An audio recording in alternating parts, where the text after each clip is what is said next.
Hey, it's Lindsay from Buy Sell Love Durham. Pretty stoked about today's video, and it's really about using a local agent versus using an out-of-town agent. Now, if you like the content of these videos, and the content comes from selling real estate locally for 40 years, so you can rest assured that it's really good content, click the subscribe button. Or if you really want rather a reader, I've got a blog attached to it that kind of covers what we're going to cover. So anyways, the reason that I'm talking about local versus out-of-town agents is over the last 40 years, I've heard hundreds, if not thousands of times, a seller will say, we've interviewed an agent from Toronto because they said they'll bring Toronto buyers to our house.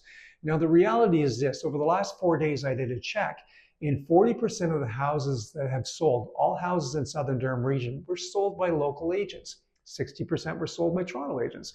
So it's really good to have somebody marketing into Toronto rather than somebody from Toronto trying to market something out of their area. What happened on the weekend that kind of stimulated this video was this. I had a property for sale, and I ended up getting multiple offers on it. One was from a local agent, and one was from an agent from Mississauga. So ultimately what happened was this, and I guess maybe what I would probably check in to say, if I have a buyer looking at buying a house, one of the first things I do is to say, what's the selling price done recently? Are they selling for more than asking? Are they selling for under asking? Or are they selling right at asking? It's very easy to determine this. Obviously, the local agent knew this. So she ended up bringing a great offer. It was firm. It was exactly what we were looking for. The agent from out of town brought an offer that was $60,000 under asking price with two really long conditions in it. Now, ultimately, I feel bad for the buyer of the second agent because obviously they thought they had a shot at buying a property when in fact they had actually no chance at all of buying it.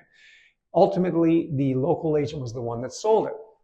So to me, if you're thinking of selling your property, I would do three things, just three simple things. Number one, I would interview 3 different agents, choose 3 different brokerages.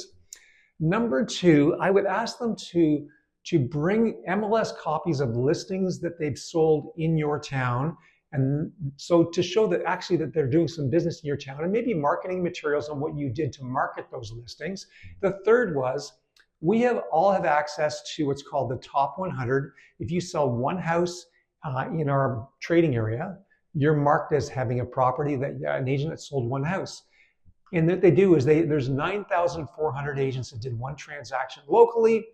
So you all get ranked. So you can see exactly where you are. Now, the second thing that happened on the weekend, which was really interesting, and it totally ties into this, is I have a property hitting the market in a couple of weeks. And the seller said, can I look at 3 houses in my neighborhood just so I can see what my competition is? So of course, I do the background, right? Because it's like I'm showing houses to a buyer, which I'm really not. But what I did was I pulled the information on the properties. We toured the 3 of them. They were all purchased within the last 2 years, and they were all purchased by out-of-town agents, and they were on the market currently with out-of-town agents. So I guess they all bought these houses to fix them, flip them, to try to make some money. Now, house number 1, we figured both the person I was showing it to myself, it was about $150,000 more than market value. The other 2 were probably 90 grand over market value. But when I dug back into the listings themselves, one of them had been reduced already. They hadn't been on the market long for $40,000. One had been reduced by $149,000, and one had actually increased their price by 70 grand. So to me, it's really easy to figure out what stuff's worth. When I see these wide variances of up and down pricing, it kind of gives me a sense that maybe the agents don't really have a handle on where the market values are.